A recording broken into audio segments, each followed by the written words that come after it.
Very much, Mr. Chair.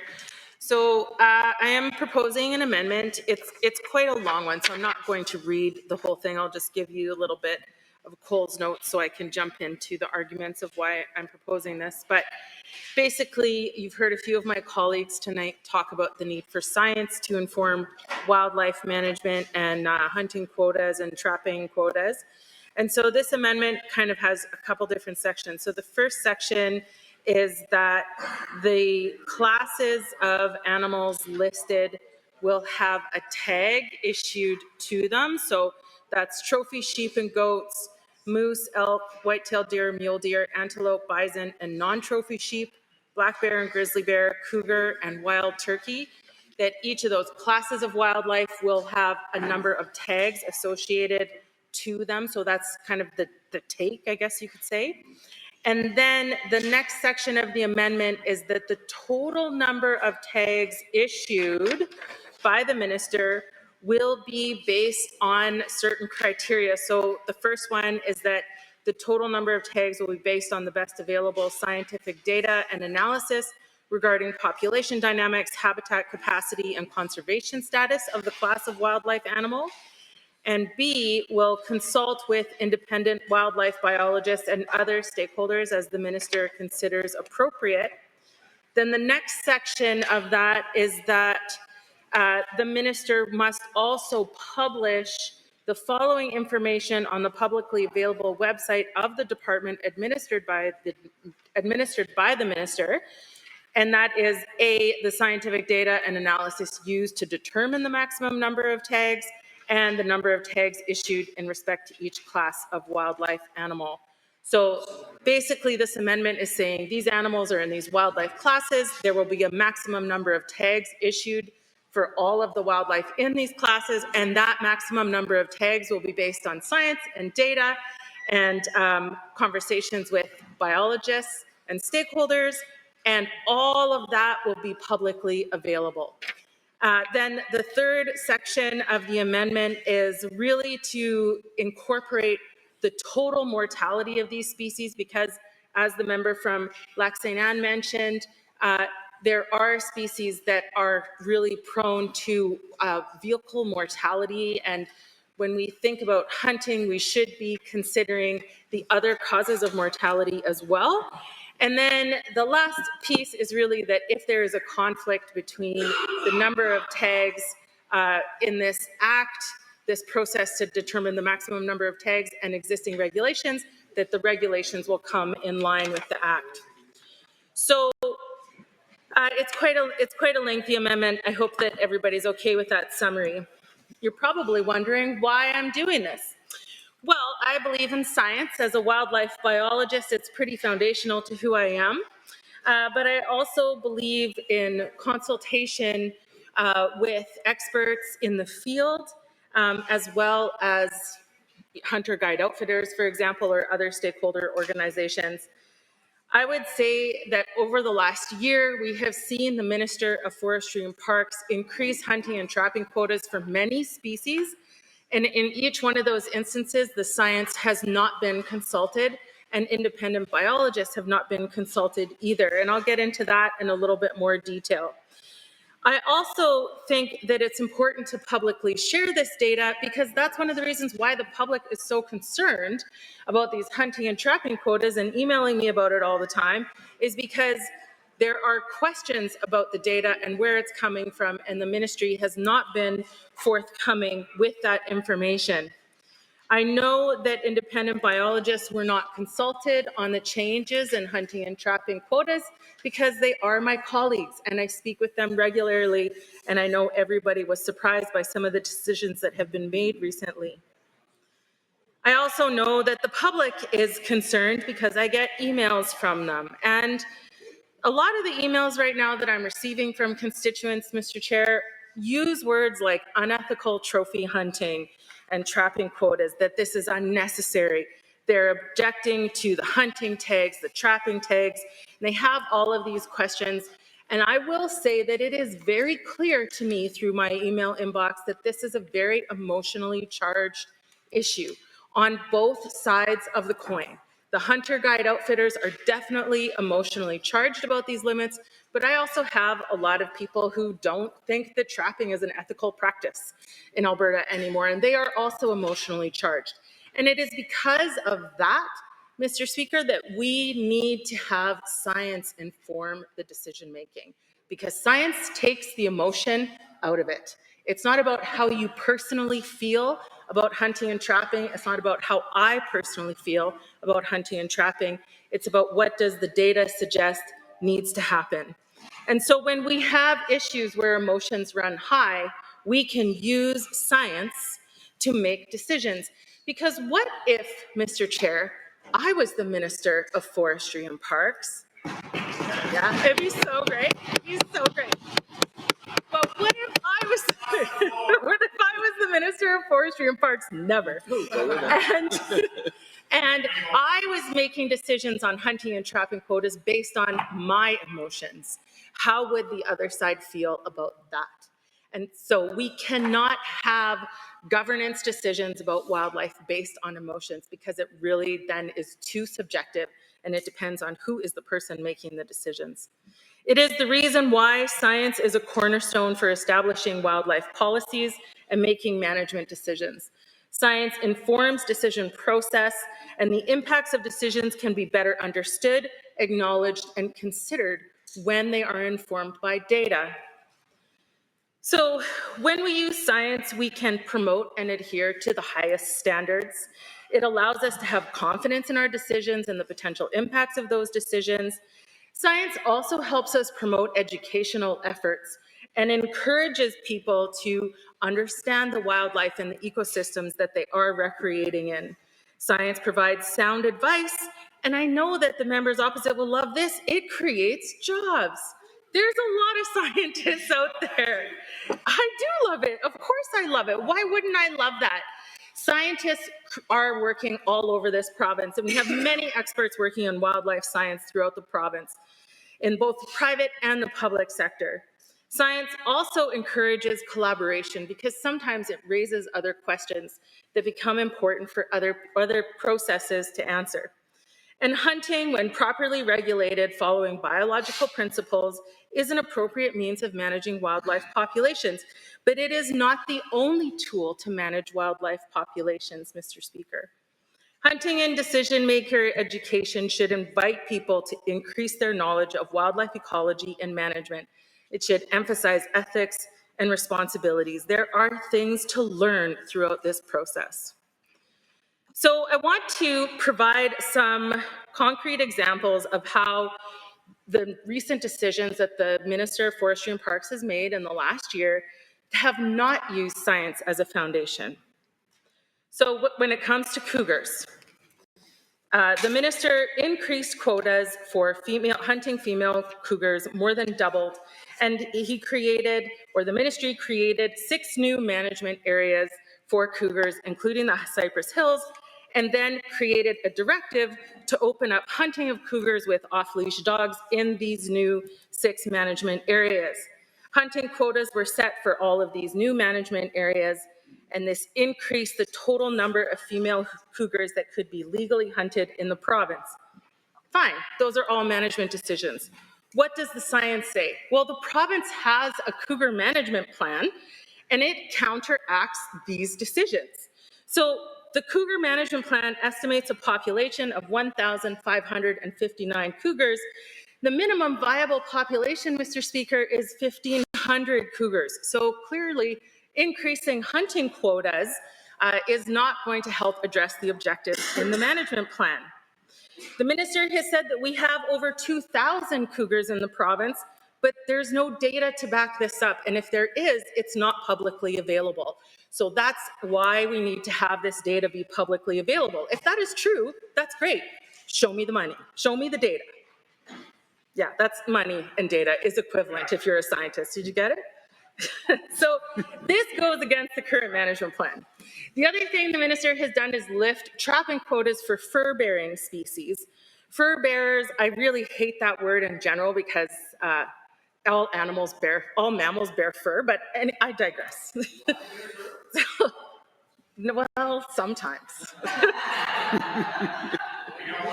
Yeah, let's skip over that. So So the harvest quotas for fur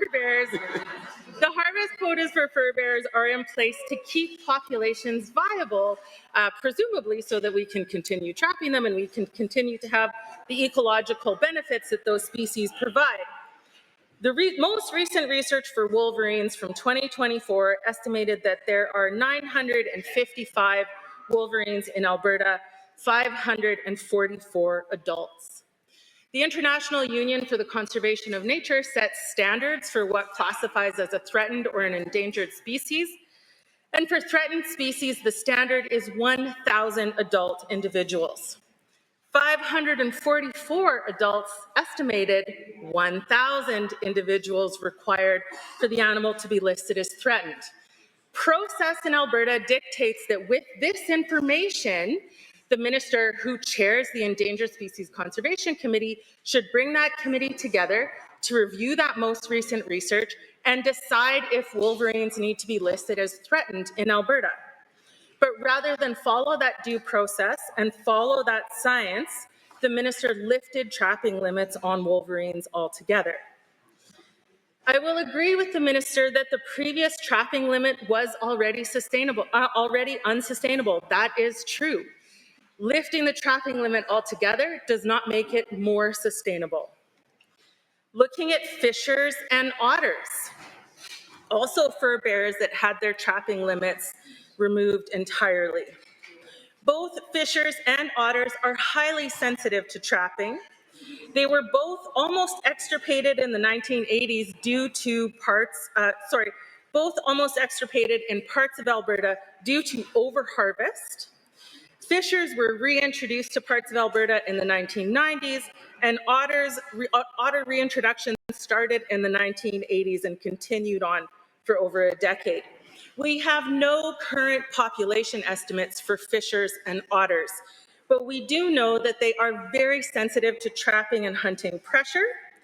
And so here is another example where the minister has lifted the trapping limits without that decision being defensible with data, because we don't have the data. We need to first understand what the population estimates are for these species before we can go ahead and lift the trapping limits. Data from dead otters or dead wolverines or dead fishers does not provide population estimates. That is not a methodology that exists to estimate populations. It is not a thing that is real. It risks species extirpation, is what it does. Mountain goats is another species that the minister has expanded hunting opportunities for. The minister introduced special licenses to include mountain goats last year. Mountain goats are another species that are also very sensitive to harvest pressure. And throughout the 1900s, mountain goat populations declined because of overharvest. Many populations were largely depleted by the 1960s, and so we really reduced harvest because of that, and we stopped mountain goat hunting in the 1980s. Today, there is a very limited hunt for mountain goats. The reasons why science is used to inform this decision is because we've learned some things about mountain goats by studying their ecology. We know that they are very slow reproducing. They have babies later in life. They have fewer babies, and those babies don't often survive to sexual reproduction themselves. Because they are slow reproducing, they are slow to recover from harvest pressure. There are 6 permits per year to hunt mountain goat. The minister's special license adds 2 permits per year, but doesn't identify where in the province those additional 2 mountain goats will be taken from. And so because of that, it could essentially happen in a population that cannot handle those additional 2 individuals being taken. Scientists have said that this minister's special license will negatively impact local mountain goat populations, and there is no scientific evidence for this management decision to have special licenses for mountain goats because there's no restrictions on where they'll be. That's the essence of minister special licenses, is that they don't have to apply the same rules. And that brings me to grizzly bears. I could probably talk about this for the next 3 hours. I'll try to limit it to just a few minutes. Last summer, the minister created a special management program to hunt conflict grizzly bears. And I do say the word hunt, even though the minister has said it's not a hunt, but it technically is. It's just targeting who is the lucky person who gets to go out there on the landscape and hunt a grizzly bear. The minister has said that this hunt is to reduce human-bear conflict. That directly contravenes the research. The research shows that hunting bears does not reduce conflict. It doesn't reduce conflict. What all it does is create an opportunity for another bear to come in and engage in that same source of conflict. What reduces human-bear conflict is working with people to reduce attractants and to reduce the sources of conflict. The research is very clear there. The other part of this, yeah, you can reduce conflict with cattle by working with ranchers. Absolutely. The Waterton Biosphere has done an incredible job with that, and they've had incredible success. The other part of this, Mr. Speaker, is that there is a grizzly bear recovery plan. Just like there's a cougar management plan and a mountain goat management plan, we have species management plans to inform population management, but we're not implementing them. The grizzly bear recovery plan, I don't have time. Sorry. Another time we could talk in the Peace Lounge. The Grizzly Bear Recovery Plan has 4 main objectives, Mr. Speaker, to recover grizzly bears in Alberta.